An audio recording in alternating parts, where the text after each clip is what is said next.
welcome to the new space of Joseph P Cory Foundation.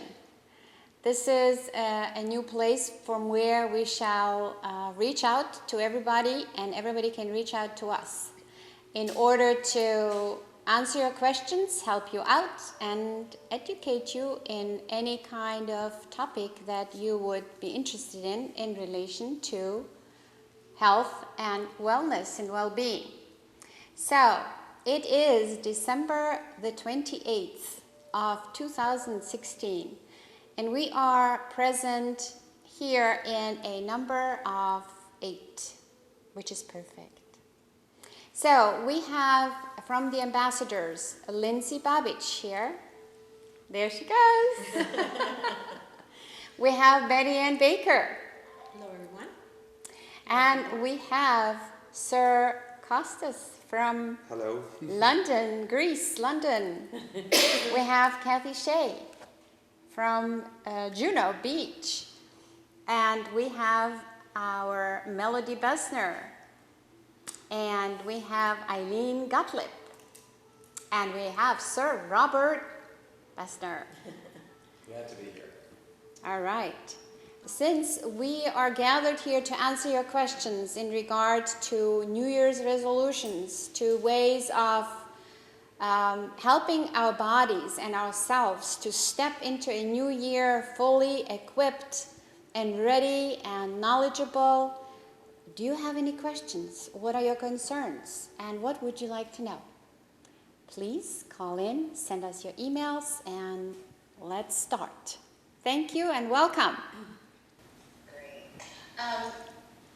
One question that I'd like to start with is, I'm sure there's a lot of people like myself who want to start, of course, the new year off right. We, have either lost our grip or on our diets and our lifestyles. But in order to start fresh and to start new, what's the best way to actually clear your body of the toxins you've accumulated before you start on a plan to wellness again? Great question. Great beginning. Question, yeah. Absolutely.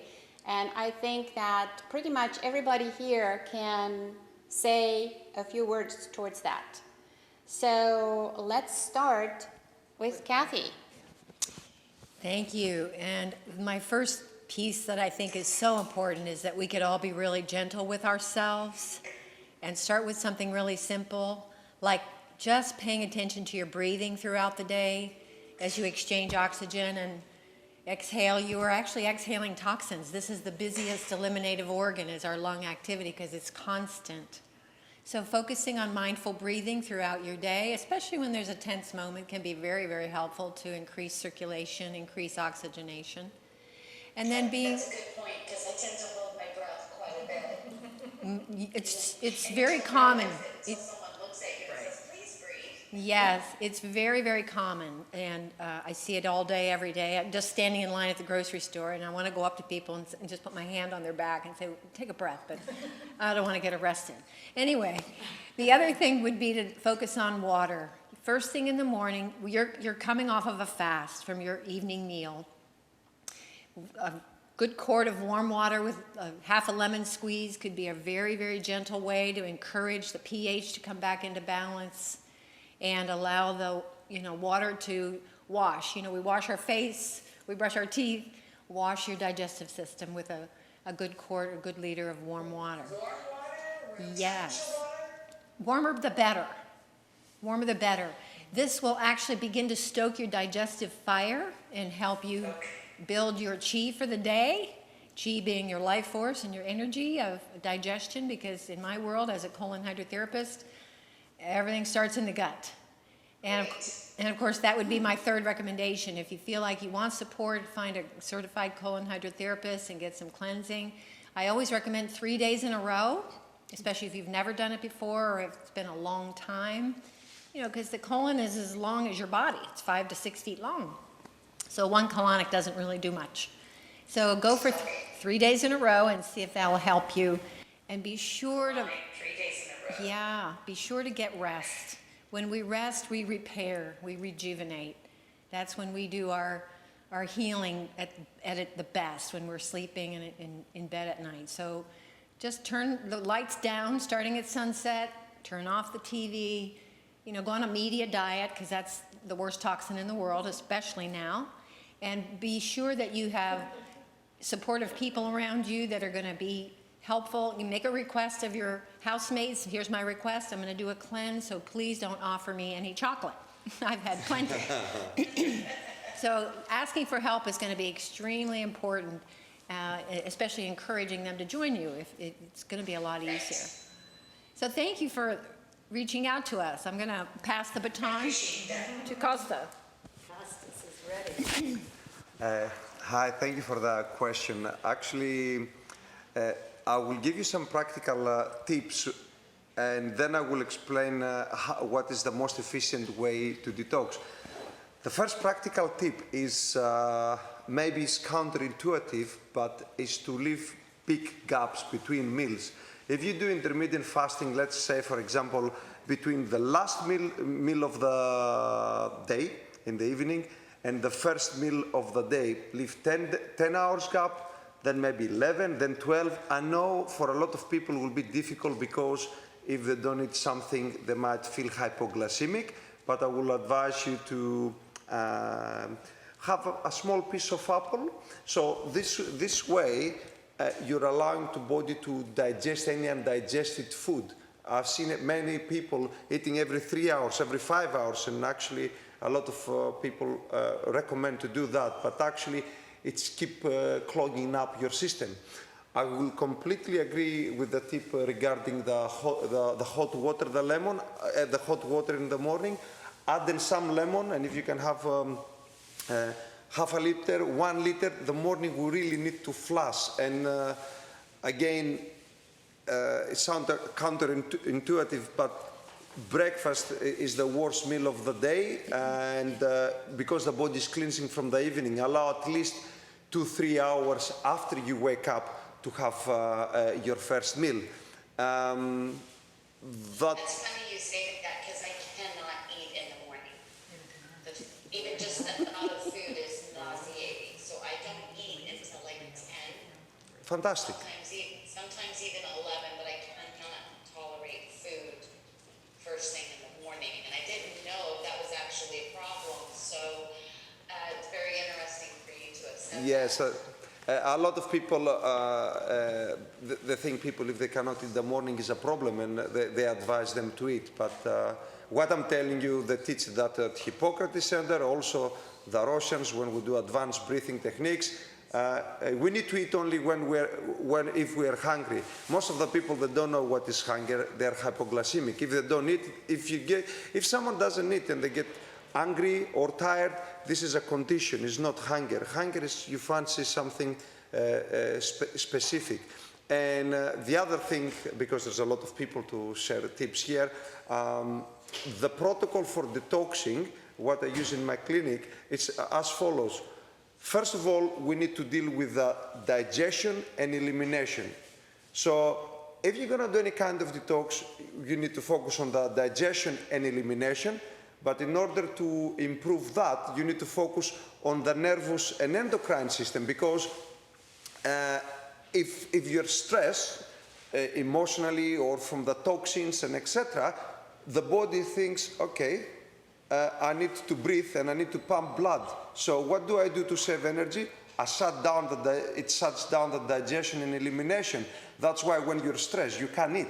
So you need to look at the endocrine and nervous system, and also the other thing is the lymphatic system. If you're gonna try to detox, if the lymphatic system is not working properly, then you're gonna reabsorb the toxins. So it's not just look on the internet and see, oh, I'm gonna do a detox. You need to make sure the key systems, digestion, elimination, endocrine, nervous system, and lymphatic system, they work properly, so everything is done properly. And Robbie can talk about I always recommend infrared saunas together with some trampoline. It's an easy way for the lymphatic system in addition to other things. So this is what I would like to say. And also training. away from training, maybe some yoga, some stretching. People are sick or they try to detox and they go for training. Training will stress their body, and most of the people who are sick, they shouldn't really do any strenuous training, just gentle stuff. So I hope that you found this helpful. I can talk all day, but I found so thank you. Well, hello. My name is Betty Ann Baker, and and I am really pleased to hear what we've heard so far, because I'm going to pay attention and do these things myself. But when I think, back to your question about how do we get started, one of the first things that comes to my mind is that every day is a start, and every minute is a start, every moment is a start. And for me, that's where my sometimes even that's where my detoxing comes, is knowing that that this moment is an opportunity to make a shift, make a change in what's not working towards what's working. And I love the message that you started with, Kathy, about being gentle, because I think too often, I know I've made this error that didn't work, which was to jump in too hard, too fast, and really those were not the changes that lasted or that they were the most authentic to me. So my first thought when it's like this, a new year and a new opportunity and time for making pronouncements and promises and all those things, really the one I've made to myself is that to remember every minute, every day of this year, that it's a new day of the year, and or a new moment. I really need that to be able to authentically make the shifts and changes that I need to for myself. And when I'm working with the people that I see, who are primarily women who have had a diagnosis of breast cancer, that's one of the first things that we do, really, is just to get back to, okay, breathing and knowing what the next thing is and what's simple and what's doable in the moment. So I will take this opportunity of a new year to remember that. Nice. Thank you. Thank you so much.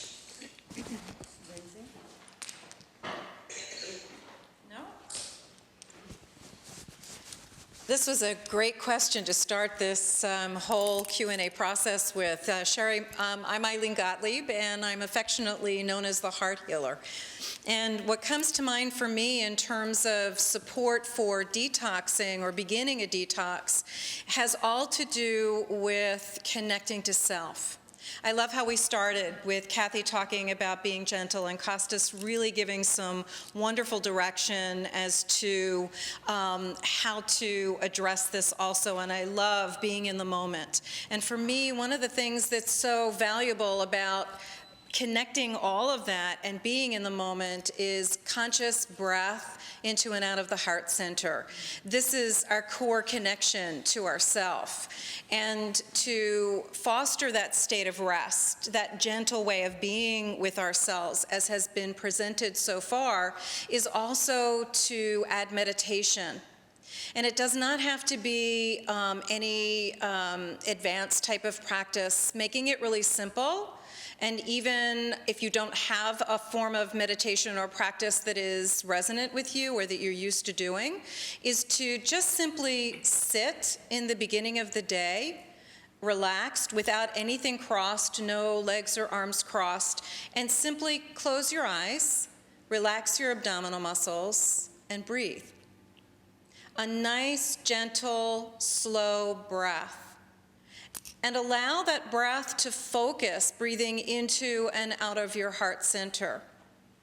And if you feel drawn to do this twice a day, most meditative practices are best done because the focus is really to quiet mind, but it also brings a very deep state of rest. when done on a regular basis. And that's very healing in and of itself and rejuvenating when you're creating a lot of energy expenditure, which a detox can do. Again, we go back to where Kathy started in the beginning, is to be gentle, and where Costas also mentioned that. And this is really all about being gentle, because even what Betty Ann said about being gentle about how you are being in the moment, how you see the experience of the intentions that you've made, and being very loving in this relationship with yourself about how you're approaching it. So if you choose to do a meditation with heart consciousness, I would invite you to do it first thing in the morning, as I mentioned, and in the afternoon, sometime between 4 and 8 o'clock, because sometimes meditations can be energizing, and we wouldn't want it to interfere with your sleep cycle, which is also another part of supporting yourself as you're going through a detox, is to make sure that you do create that rest period, not just a rest for the dietary part of it, which I did not know about, so I was really happy to hear that, and I can't eat in the morning either. So I'm really glad to know that my natural rhythm of not being able to eat. With the instincts. A lot of people lost the instinct. They're not connected with the instincts, the natural instincts. Yes. Like a baby, eat, sleep when you feel like, not just like a robot. Wonderful to look at it that way, and that's new for me, a new perspective, so thank you so much for that. So heart conscious connection, breathe there as often as you can during the day. Consider that as a meditation for start as whatever is gentle for you. If you can build it up to a 20-minute meditation twice a day, it would be a wonderful gift that you would be able to give yourself. So grateful for your... Thank you so much, Agnes. My joy, and so grateful for your question. I'm going to hand it over to Robbie Besner now. Hi, I'm Robbie Besner. And it's very hard to follow the comments that I've made so far, because basically most of them was what I was leading myself to in our discussion today. What first came to mind is that the holidays with the families and the whole end of the year thing, we have a tendency to get off track from what we find ourselves, the center or ourselves. And the comments that were made earlier about intermittent fasting is such an important thing for me. I do that naturally every day, and Eileen mentioned it too, but it's been mentioned here that when you're fasting, just the time from when you have your dinner to whenever you have your first meal, your body is quiet, it's resting, your organs are regenerating, you're repairing, you're in repair mode. But mostly the holidays sort of take us off track a little bit, and we need to kind of reset the clock and get back to our natural self. So the way I do it for myself is the first thing I do is I do a fast, and I give my body a chance to just sort of catch up to everything I've eaten and my lack of sleep and maybe drinking too much or partying with friends or family and so forth, you know. And so that brings me back. And then the next thing that Eileen mentioned, I love setting my intentions first thing in the morning, sunrise. I have a quiet time then. And I get a chance to meditate a little bit and just ask myself, my inner voice, what it is that I hope to be, what I'm grateful for in life, and also what I hope to achieve as maybe a small goal for the day. And the other thing is we have a tendency this time of year to kind of set expectations and resolutions, you know? And that sets yourself up, because whatever it is, let's say you gained a little bit of weight and now you want to lose a little bit of weight, and if it doesn't quite work out, you set yourself up to fail. Instead, don't be so hard on yourself. Just allow yourself to come back to self and center in an organic, natural way. Does that make sense to you? Yes, absolutely. That's great feedback. Um, Now, once do you guys feel that one of my biggest issues is inflammation? And I'm sure that the inflammation probably has a direct, or is a direct result from stress that I'm feeling. So I already know that it's very important for me to do what you guys just gave as an example, because I don't do that. I don't give myself that first thing in the morning of, you know, I can see where that can be easily added. But by doing that and to meditate, and do you think that the inflammation will correct itself simply by de-stressing in general? Or do you think that's going to need more help? I'll pass it over to Kathy. You didn't say anything about I'm going to get back to that. Okay. So this is a really good place to start. We'd like to welcome all the new people that have joined us, and we will get to everyone's questions. And we are now just talking about starting the new year, or starting right now, this moment, with good ways to detox and raise your vibrational frequency, to be in a place where you're open and receptive to beautiful things, thoughts, and health and wellness and well-being for yourself. So we're in the midst of discussing how to start a detox, or what to do for a detox to start fresh. So sorry, Kathy. Go ahead. That's okay. I'm grateful that we have all these dings happening. I wasn't sure what they were, but I can see there are more callers coming in. This is really great. I wasn't sure. I thought somebody's phone was on. Okay, so welcome everyone. Again, the most recent question was about inflammation. And you're definitely on the right track by doing whatever you can to reduce stress, because stress creates hormones that cause inflammation, and they also push more insulin through your system. So if you're having blood sugar issues, you're having inflammatory issues, definitely you want to do what you can to reduce activations. And that's one of the first things I did. I stopped using the word stress because it made me stressful. So I used the word activation. So something or someone or some situation has me activated. I can notice that. I can get back to my breathing, take a moment. Maybe sometimes I just have to go hide in a bathroom. Excuse me, and that's okay.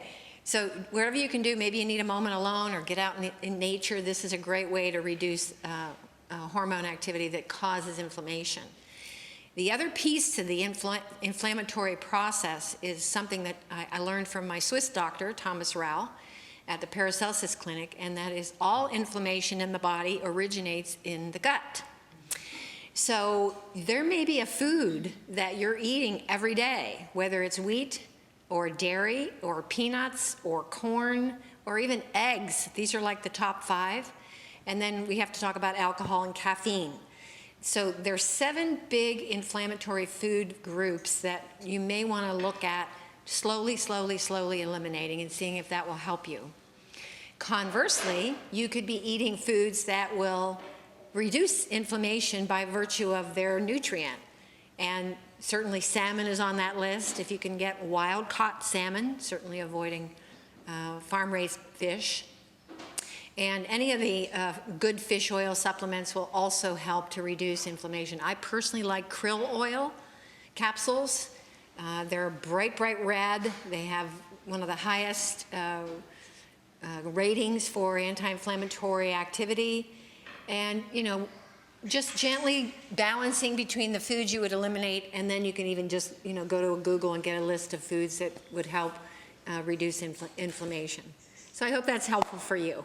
Yes, very much. Thank you. You're welcome. Just to add a couple of things on that, because whoever has any health problem, whether they know it or feel it, they have a problem. They have a problem with inflammation. So everything that we shared, it will help you to reduce the inflammation. Inflammation has to do with lack of oxygenation. So anything that stresses the body, emotional, chemical, nutritional, brings down the oxygenation. So all these things that we shared will help.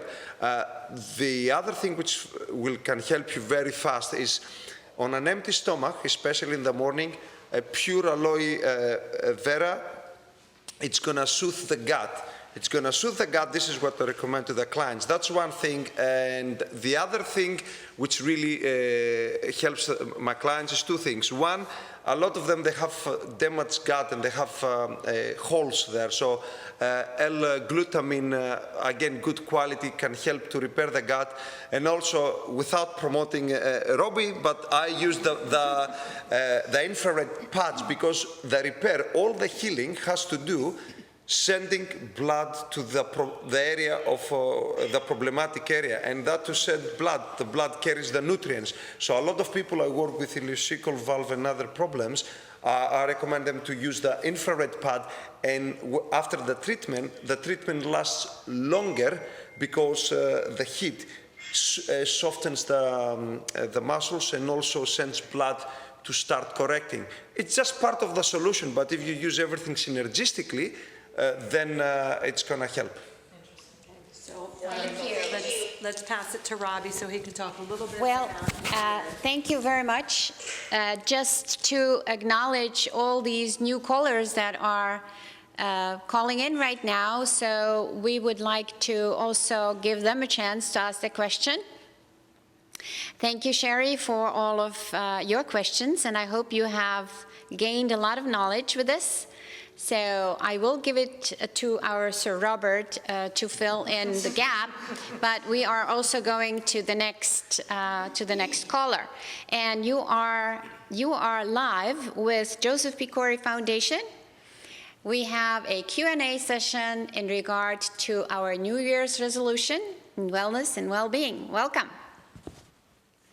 Okay, so one of the most natural ways to detox is actually through an extraction of sun energy that's called infrared spectrum. And there are 3 wavelengths within the infrared spectrum that the body is sensitive to. And basically our skin is our largest organ, and it's photoreceptive. So it actually gathers these rays, and it creates a natural detox in the body. So that actually sets the stage for a lot of the things that we've heard here today. One is getting more oxygen to the tissues. So when infrared frequency comes into the body from sunlight, and generally the callers are coming in from all over the country. So depending on the actual angle of the sun to the earth, so like in Florida right now, the times when infrared frequency is most present is between the hours of around 1:30 and around dusk, maybe 5:30 or 6, so towards the latter part of the afternoon. Infrared spectrums are considered the healing frequencies of sun energy, and they're completely healthy and help you. So they warm the body up, they create a better circulation, and in doing so, it sets the stage for better nutritional absorption, for gut health, for detox, natural detox on a cellular level, and also better oxygen in the blood. So all these things are great healthy tips for getting your body back on track, and it's all natural. You can get infrared by just being in the sunlight, you can get infrared by walking in the garden, or you can certainly get infrared through certain products, like you've probably seen infrared saunas and healing pads and things on the internet. All those products are available and are great sources for you to bring these healing energies to the body and help us detox naturally and get back on track. Thanks, Robbie. And the lymph, very important because it moves the lymph, which it helps. So. Right. And how long do you recommend for someone to be in the sun as a healing resource? Okay, so that's actually a great question because it really depends on the individual's skin type. So if they're fair-skinned, then they actually will gather more sunlight at a quicker level and absorb it, especially if you're looking to raise vitamin D level, which is starts with the UV spectrum, but certainly is very important in general overall health, getting vitamin D levels up. So usually it's about an hour or so. There's an incredibly great program you can get if you have a smartphone. I don't know if you guys know it. It's called D-Minder, D-M-I-N-D-E-R. It's free. It's a free app.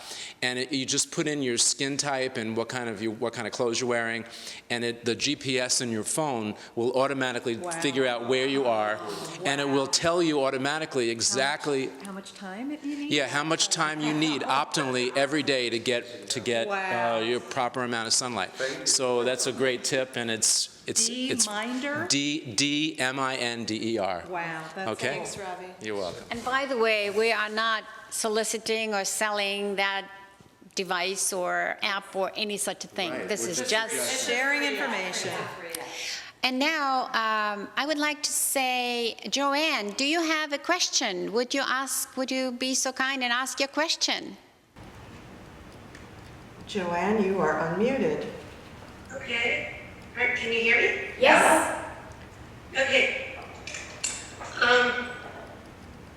We've been hearing about body detoxification.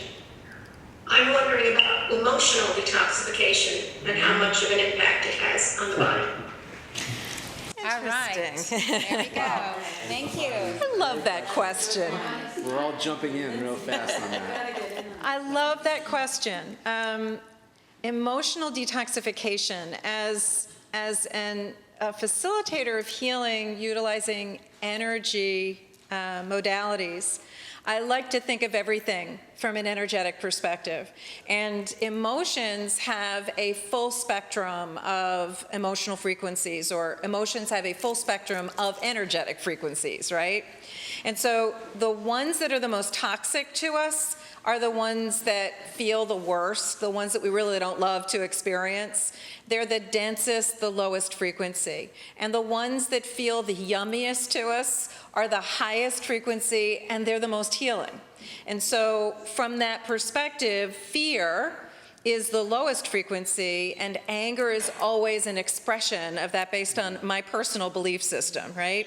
And so any of the other emotions that you might experience that don't feel good to you they're not just dense energy, but they help to promote an absence of flow within this energy system that is us, our physical, our emotional, our mental, our spiritual. It's all one big energy system, even though we have the appearance of a solid body. It's really energy just vibrating at a denser, a slower rate than the rest of us, right? And so when you think about it in terms of energy, then the energy that is really dense of our emotions creates this absence of flow, which is the precursor of disease that we manifest in the body. And of course, our lifestyle choices help that process really well.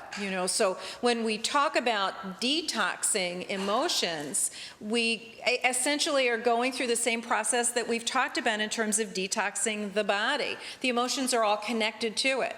So when we're focusing on our gut health, which we've talked a lot about so far today, all of the emotions that are held within that part of the body to get our attention, right, that bring us that aspect of dis-ease, as we are clearing, we're going to experience the clearing of emotions also. And so for me, the easiest way to shift the energy of toxic emotions is to go for the high emotions, is to focus on those higher frequencies, which love is the highest frequency.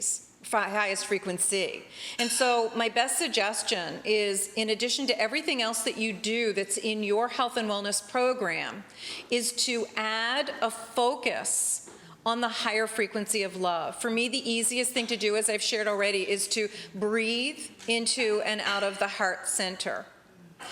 Holding that higher frequency invites anything of a low frequency to increase its frequency and meet the higher one. And as it does that, it changes form or transmutes. And so the beauty of it is that it will support every other healing modality, every other nutritional program, every other therapeutic process that you're choosing to utilize at this time to support your health and wellness.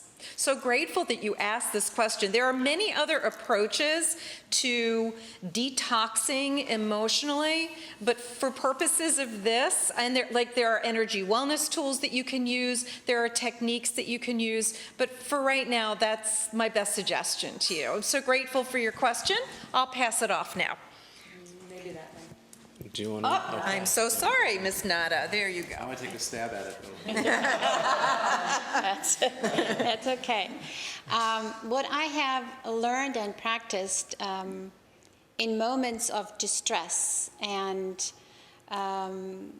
just having thoughts that are toxic for the body and the spirit or the heart is simply taking a deep breath right then and there, and either thinking or even speaking the word love, and just repeating it and breathing it in at the same time.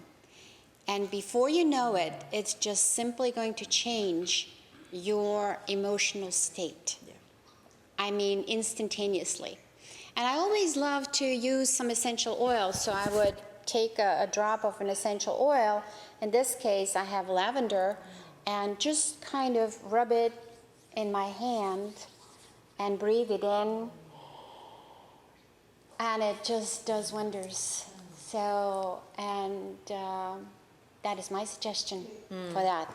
Thank you. So agree with that one, too. It's very scientific what the essential oils do. Each plant and each oil has a frequency. And as Eileen and Nada were both saying, as everybody was saying, is that your thoughts, your emotions have a frequency. Lower frequencies, higher frequencies. The higher ones feel better. What the oils do with their frequencies is they actually go into the olfactory nerve, is the only access from your body into the old brain. The brain, the amygdala, where trauma is stored, and so much of our emotional storms that we carry around life with us are actually a function of old trauma that we think we've cleared. When I do sessions, either with oils or Eileen and I trade sessions, when I go to sessions with Eileen, stuff comes up that I thought, oh, I dealt with that years ago, but there it is again, you know. And so what's one way to do that? I use essential oils to get to that trauma that's stored in the brain and use that as a release mechanism, because it does change the frequency and it does clear the trauma. And each time you address something, a little bit more clears out, a little bit more clears out, you know. And what I always like to say, sometimes it's a big pile of crap and it takes a big shovel. So, you know, and it just, that's how it works for me. So that's why essential oils are important for me in clearing emotions. Anyone else want to? Yeah, I just want to add a comment about forgiveness, because we all have a tendency to kind of mess up from time to time, and we don't give ourselves an opportunity to sort of open up the door and give some relief personally. So if you've ever felt that you've wronged someone in your family, a friend or whatever, to ask forgiveness of yourself and of that person generally lightens you up and, you know, takes a little bit of the emotional stress off of you, which I think is so important. And now, even in a lot of the integrated medicine, modern medicine, naturopathic approaches, natural healing, the mind-body connection has become such an important topic that we've just experienced that over the last few months. And the last thing, which was actually taught to me a few years ago, I'd love to relate to you, and it has to do with emotional baggage. So when you go on holiday, you fill up 2 suitcases with your clothes, and then you get to your destination. What's the first thing you do? Well, not me, because we have a different family thing. But most people get to their because what that means is that I never unpack right away, because we're usually going to change the room. Okay. So, but generally when you get to your destination, you unpack your baggage, right? Well, over the years you collect emotional baggage, right? And if it were my family, generally when we're filled up with one emotional bag, we just buy another bag, right? But wouldn't it be a great practice to just take inventory on those emotions and sort of unpack that emotional bag a little bit? Just rather than getting another bag, and then after a few years you've got a whole, closet full of suitcases of emotions. We just release those emotions, ask forgiveness, and then move on to a higher power, to a higher level of resonating. Higher power of love. Higher level of love. Yeah. Okay, great. Thank you for all of that, and thank you for that question. Very grateful for that question. It was good for all of us. I learned a lot, and I will definitely implement what I'm learning. Lindsay, who else do we have that we can ask? Is Joanne satisfied? Joanne, did that help? Yes, no, that confirms pretty much what I've been attempting to do. I was interested in the fact that the essential oils work on the amygdala. Yeah. Because I know the amygdala is the fight-flight point. And the stress affects the body, so it's like a cascade effect. So it seems that if we approach it on a multi-faceted level, working on the body to detox, excuse me, working on the emotions to detox, well, I don't know if that's the appropriate word, but to eliminate, the baggage and to just kind of monitor, be aware of if there's an emotional component behind the physical. In other words, why is the stomach acting up? Is that the solar plexus? What are we not digesting? So, that's what I was trying to bring in. I think Kostas wants to jump in here. I see an eager face. Yes, because if I don't mention that, I will feel guilty because it's such a great question, and actually love, gratitude, appreciation, fantastic. Practicing that, it will help. But all the problems, what I learned through my research, it's of psycho-emotional nature. The moment we have it on a physical, when we have a physical problem, actually the problem is on a psycho-emotional level. So they said mind, body, spirit. Well, actually, when we heal, we need to look spirit, mind, body. And I want to share two good sources for you, which will make it very easy. So first, we need to understand who we are, what is our spiritual nature, why things, so many disasters in life, who we are, why we're here. So the easiest way to sort this issue is a couple of books which I will recommend, and if you understand how life operates, then the emotional issues, they're going to be reduced or eliminated, and then the physical problems, they're going to follow. And the two books which I recommend, one is Heal Thyself. It's from Dr. Bach, who had the remedies. It's free online if you Google. And the two issues is, one, we need to understand we are all connected. And the other one, we need to follow our path. And we learn from rebirthing. It's one modality which I finished a while ago. The problem starts when they cut the apricot cord and we feel we're separated from the one. And then we have programs accumulated. So the main thing is to understand we're all connected. It's like a big spider web. If you do damage or think bad about one person, basically we're affecting ourselves. It's easy to say in theory, but we need to practice. And one of the good things is be surrounded by like-minded people who can enhance your energy rather than drain it. And the other thing is a very small book I came across in a coaching course only 2 months ago called The Laws of Spirit by Dan Millman. It's 10 laws, very small book. These two books, it will set you very well on the spiritual understanding, which will have direct impact on the emotional. And if you do love, appreciation, gratitude, then I promise you the physical symptoms will reduce dramatically. So, thank you. Good. Joanne, I've recently had a lot of loss in my family, and it was really difficult to be hit more than once, with a sudden death and then a traumatic death. And I found a great tool from a practical perspective at a website that's called tapping.com. EFT, I'm familiar with it. Okay. Yes. This is probably my first go-to, especially when there's something that's triggering a physical reaction, because like Kostas says, I may not be able to get to the emotional place, but I know I'm having a stomach symptom or a headache or a backache or whatever. And even with all the knowledge I have around inflammation and the foods and the things that, I know what to do, sometimes I have to change the neurology with the EFT, and that has been my go-to for years now, and it's helped me maintain emotional equilibrium. I'm doing it 3 or 4 days a week just as a routine practice. So I'm delighted to hear that you already know about it, and for the rest of the callers who don't, just go to tapping.com. It's free, and you can follow along until you get it yourself, and you'll definitely experience less emotional reactivity. It's really, really helpful. Well, it is a holistic thing, so it's not like we need to deal with that part of ourselves. Yeah. Because it's connected. Yeah, So, absolutely. Thank you very much. thank you. Is there- Thank you for your answers. You're welcome. Is there another caller that we want to reach out to?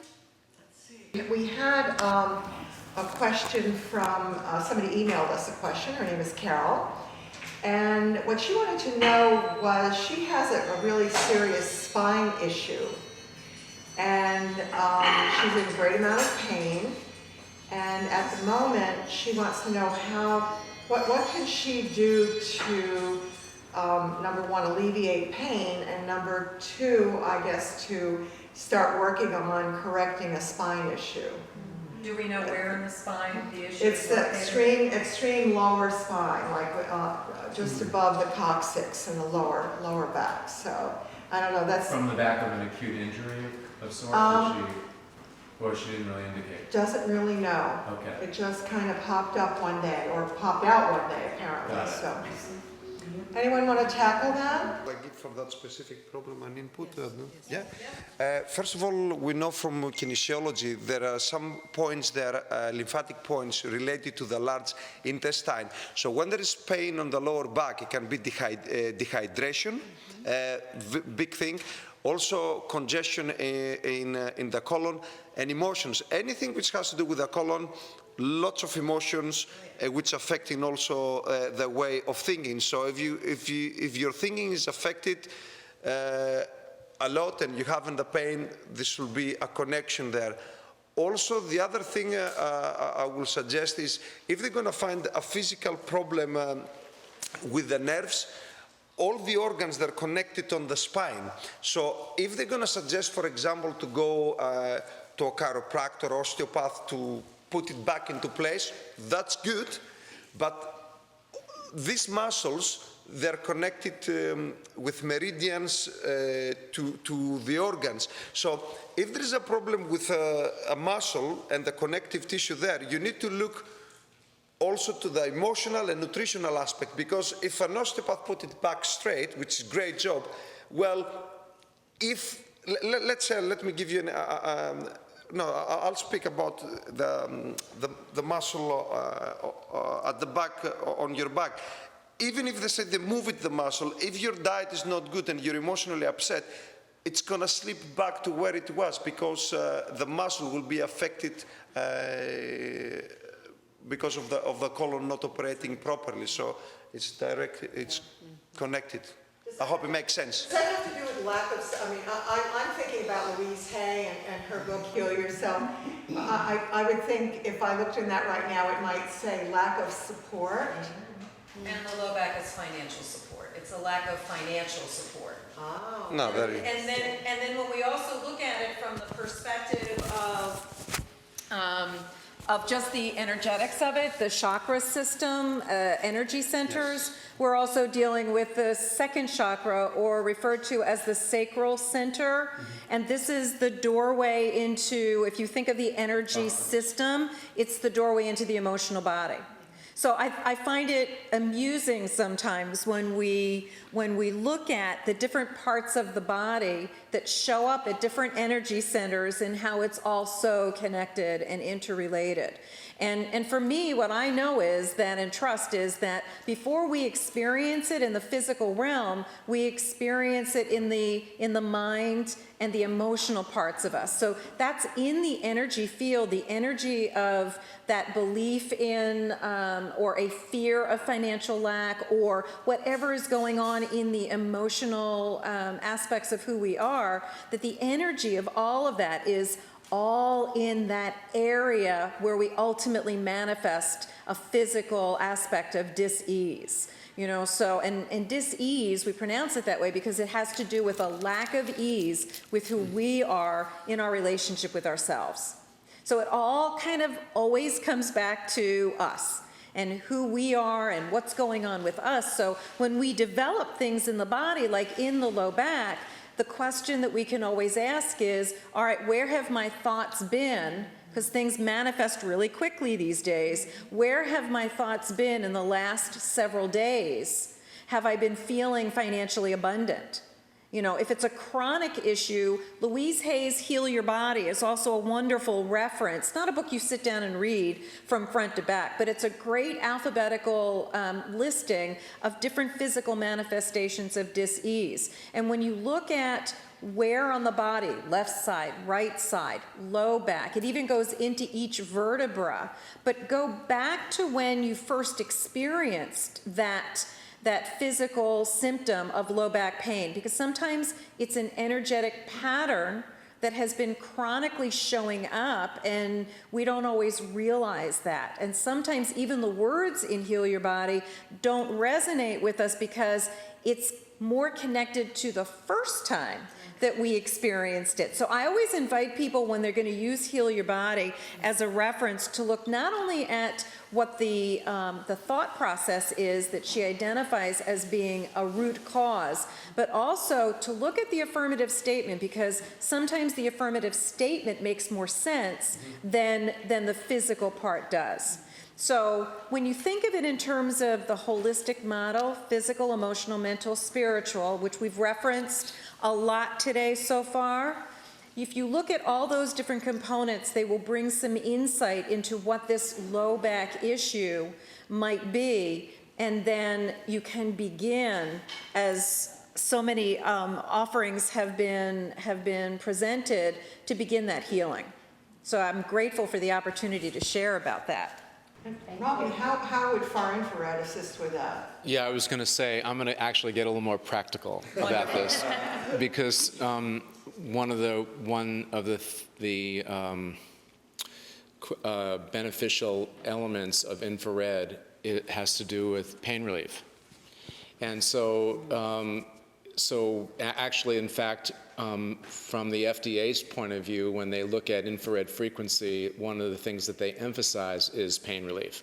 So infrared, again, is a spectrum of sun energy, and it's considered the most beneficial one of all the frequencies of the wavelengths from sun. And what it does is it penetrates into the body, and it's a frequency that harmonizes with the water that's inside of us. And if we drink a decent amount of water, we're probably 70 to 75% hydrated if we're lucky. So water has is a big component to cellular healing, inflammation, and certainly pain. From the beginning of time in modern medicine, Hippocrates said if you add heat to the equation, it's going to be an instant relief, a visceral response. And infrared heat is probably the safest, and frequencies that generate a biothermal or internal heat is probably one of the safe and most beneficial ways to take your body out of pain, to unwind that coil of stress that the muscle goes through when, in fact, you've got some kind of trauma, whether it's an emotional trauma that's harbored in a muscle, or emotional and a physical from an acute pain that then eventually, or some kind of a trauma of sort that might turn into chronic. But regardless, it can certainly, you can get almost within minutes relief from your pain by using simple infrared healing pads and items or technology to bring that frequency to the area where the pain is emanating, and get a great response right away. So Thank you. I hope that helps you. Thank you. Betty Ann, I think there's a healing touch technique called pain drain. Can you talk about that a little bit? Sure. Yeah, it's a very simple one, and it's one that's really easy to teach anyone, which is the goal, that you could use these techniques yourself. The concept is that you receive from the left hand, and what do you call that? Release. Let go from the release. That's the word I like. Release from the right hand. And so a very simple technique is if you had just bumped your elbow. No, that's not going to work because I need both hands. Yeah. So if you, let's say your knee was hurt. Yeah. So a simple technique would be for me as a practitioner to put my hand on the knee and then to, it's a little awkward here because you can't see, but then the right hand would be lower and simply in an aspect of aiming towards letting go. And so the idea is to bring in from this hand, receive from this hand, any congestion or something that we'd like to move from the left hand, and a little bit like when you siphon something to get the energies moving. You might open and close your right hand as it's dropping, and you just feel the movement of whatever needs to be moved from my hand up through and over my shoulders and down and out the right hand.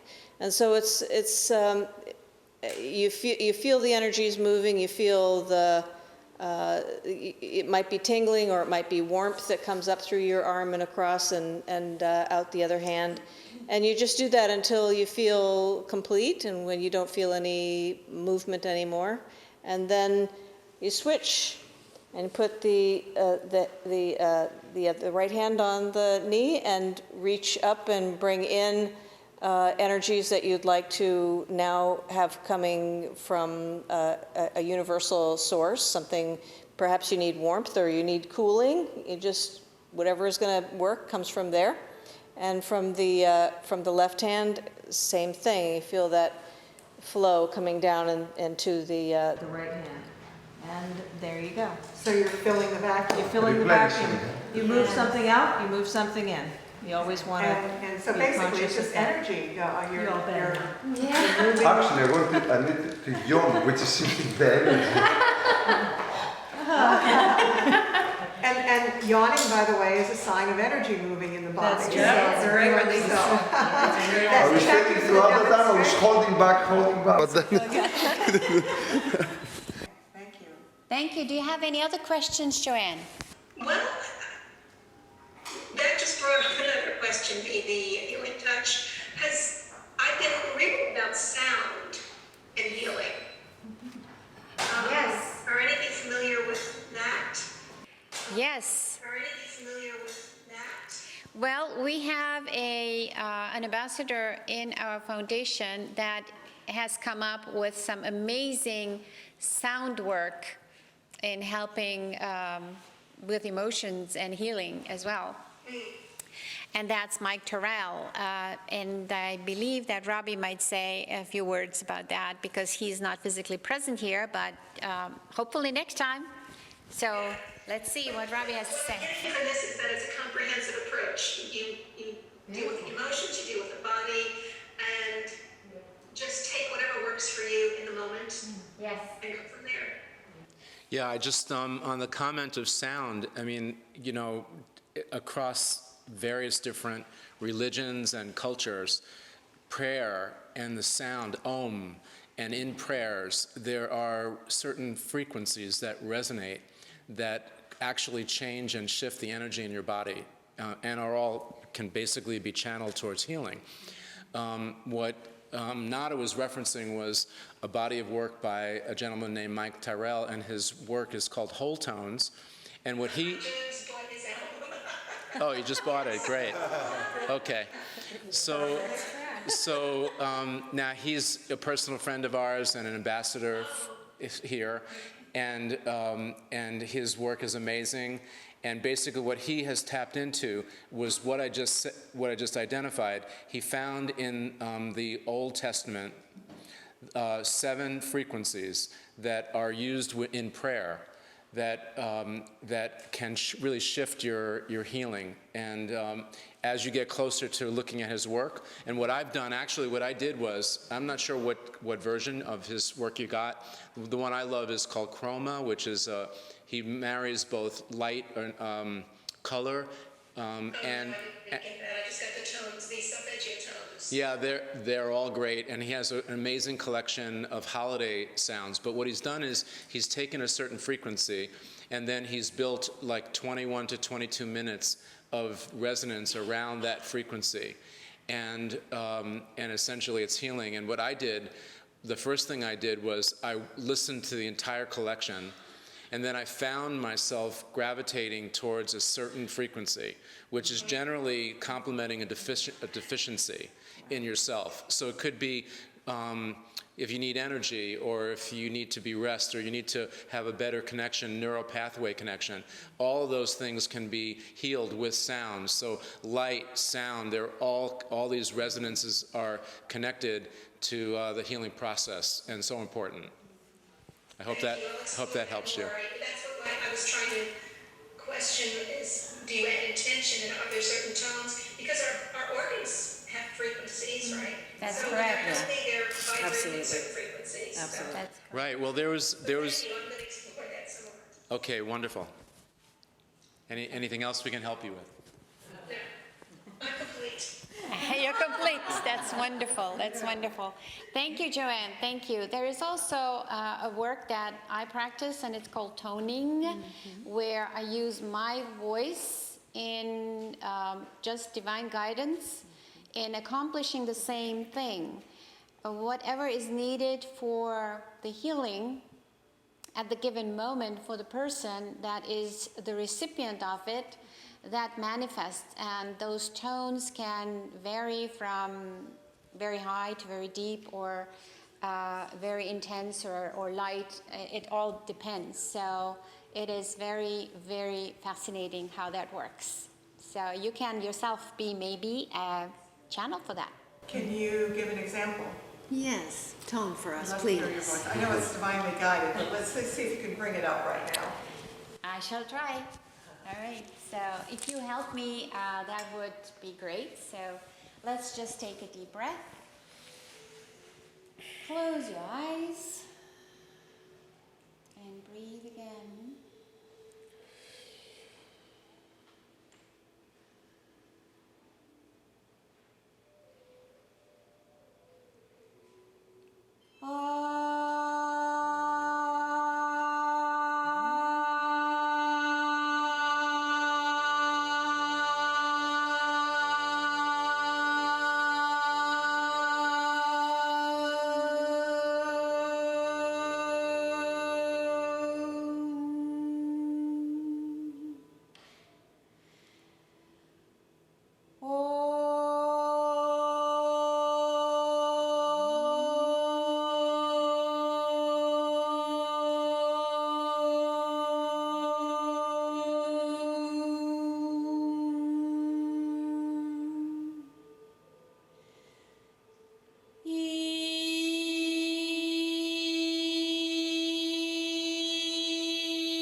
Wow.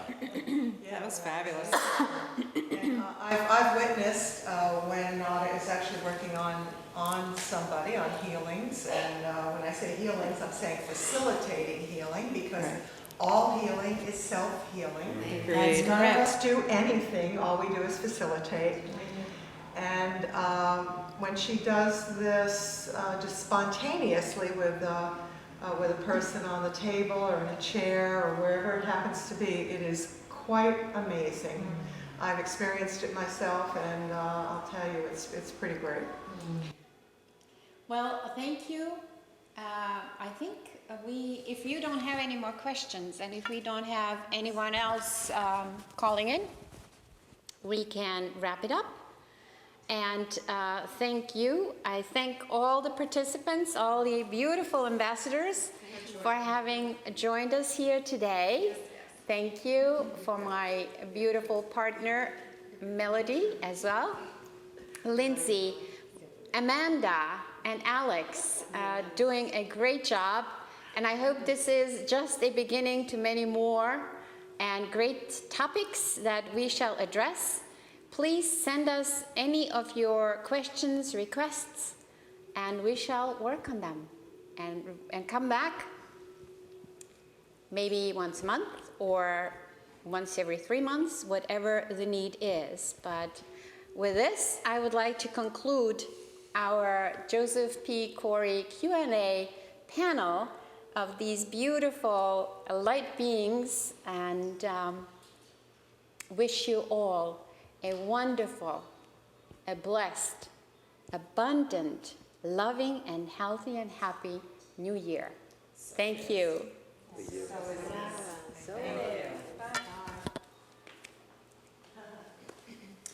Thank you. Oh, this is fun. I didn't stop.